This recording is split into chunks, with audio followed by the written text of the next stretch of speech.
ନାଥ ମୋର ପ୍ରିୟ ବନ୍ଧୁଗଣ, ଜାତକର ପରିସ୍ଥିତି, ଜାତକ କେମିତି ମଣିଷର ଭାଗ୍ୟକୁ ନିୟନ୍ତ୍ରଣ କରାଏ ସେଇଟା ସମସ୍ତଙ୍କୁ ଉଣାଧିକ ଜଣା। କାହାର କିଛି ନା କିଛି ଗ୍ରହ ଖରାପ ଥାଏ। ମଙ୍ଗଳ ଖରାପ ରହିଲେ ବାହାଘର ପାଇଁ ବହୁତ ପ୍ରୋବ୍ଲେମ୍, ଚନ୍ଦ୍ର ଖରାପ ରହିଲେ ସୁଖ ପାଇଁ ପ୍ରୋବ୍ଲେମ୍, ଘର ଜମି ବାହନ କିଣିବା ପାଇଁ ପ୍ରୋବ୍ଲେମ୍। ଶନି ଖରାପ ରହିଲେ ସେଇ ଘରର ଯେଉଁ ଅବସ୍ଥା ସେଇ ଅନୁସାରେ ଫଳ ଦେଇଥାନ୍ତି। ବୃହସ୍ପତି ଲିଭର ଜନିତ ପ୍ରୋବ୍ଲେମ୍ ଦିଅନ୍ତି, କେତୁ ଜେଲ୍, ରାହୁ ଚୋରି ଡକାୟତି, ବୁଧ ମସ୍ତିଷ୍କ ଜନିତ ବିମାରୀ ଦିଅନ୍ତି।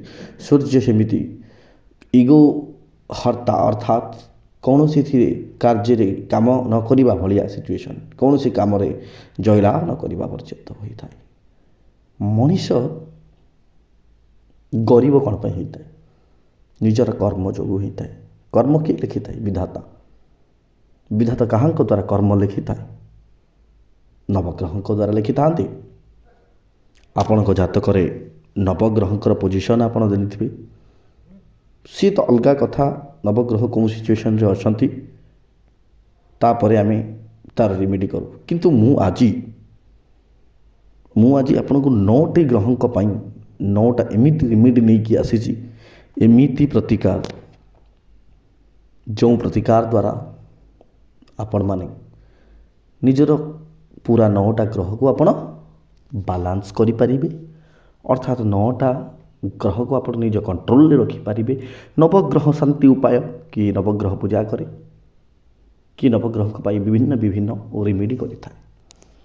କିନ୍ତୁ ସର୍ବବୃହତ୍ ଯଦି ରେମିଡ଼ି କହିବା, ପରାଶରଜୀଙ୍କର ଭୃଗୁ ସଂହିତାରେ ମଧ୍ୟ ଉଲ୍ଲେଖନୀୟ।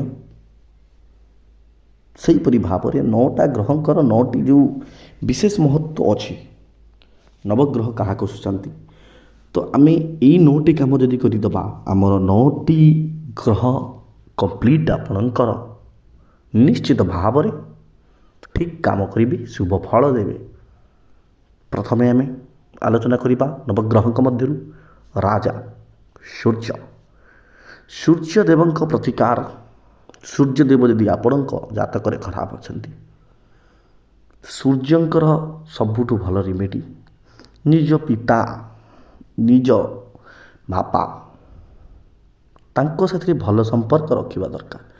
ନିଜ ପିତାଙ୍କୁ ସର୍ବଦା ପ୍ରଣାମ କରିବା ଆବଶ୍ୟକ।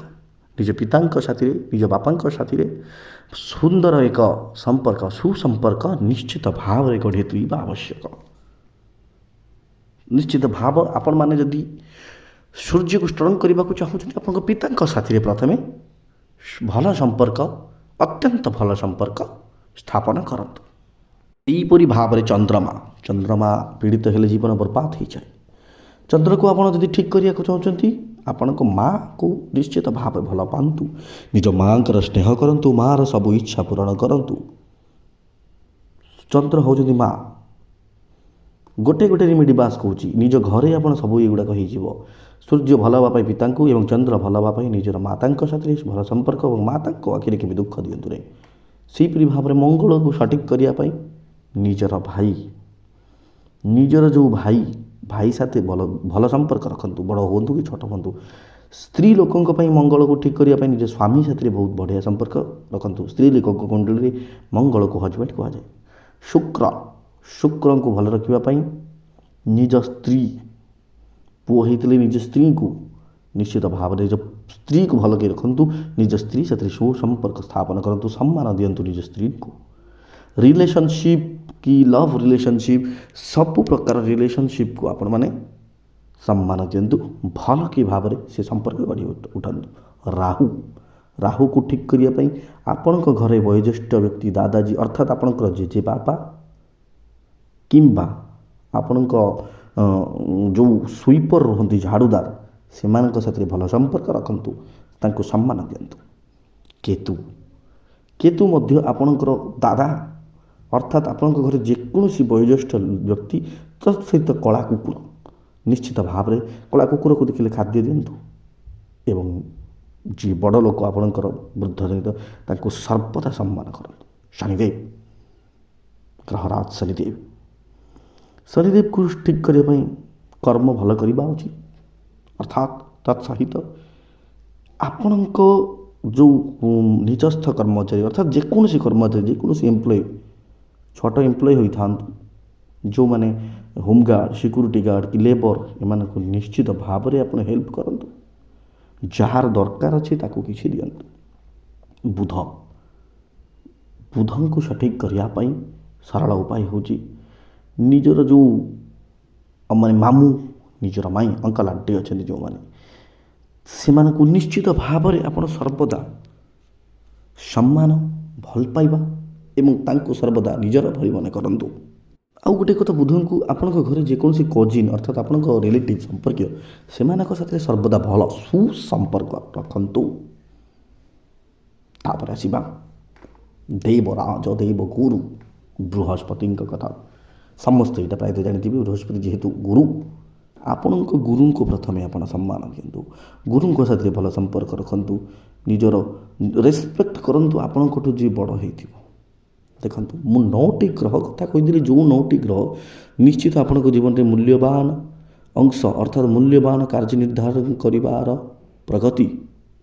ପ୍ରଗତିର ଚିହ୍ନ ଯାହାକୁ କୁହାଯାଏ, ଯେଉଁମାନଙ୍କ ଦ୍ୱାରା ଆମ ଜୀବନ ଶୈଳୀ ଆମ ଜୀବନଯାପନ ଚାଲିଛି। 9ଟି ଗ୍ରହ ଆପଣମାନଙ୍କ ଘରେ ସଠିକ୍ କରିପାରିବେ। ନା ବଡ଼ ପୂଜା, ନା ବଡ଼ କିଛି ଜିନିଷ କରିବାର ଅଛି, ବାସ୍ ନିଜ ଘରେ ନିଜ କୁଟୁମ୍ବଜନଙ୍କ ସାଥିରେ, ନିଜ ପରିବାର ବର୍ଗଙ୍କ ସାଥିରେ, ନିଜ ଆତ୍ମୀୟଜନଙ୍କ ସାଥିରେ, ନିଜର ନିକଟସ୍ଥ ନିଜର ଯେତିକି ଆପଣଙ୍କର ପାଖରେ ଥିବା ଲୋକଙ୍କ ସାଥିରେ ସମ୍ପର୍କ ଭଲ, ସମ୍ମାନ। ଗୁରୁଙ୍କୁ ନମଣିବ ନର ଗୁରୁ ହିଁ ପରମେଶ୍ୱର। ବାସ୍ ଏତିକି କରନ୍ତୁ, ନବଗ୍ରହ ଶାନ୍ତି ହେବେ ଏବଂ ନବଗ୍ରହ ଶାନ୍ତି ହେଲେ ଆପଣ ନିଶ୍ଚିତ ପାଇଁ ଭାଗ୍ୟବାନ, ସଫଳ, ଆପଣଙ୍କର ସବୁ କାର୍ଯ୍ୟ ସଠିକ୍ ହେବ। ଜୟ ଜଗନ୍ନାଥ।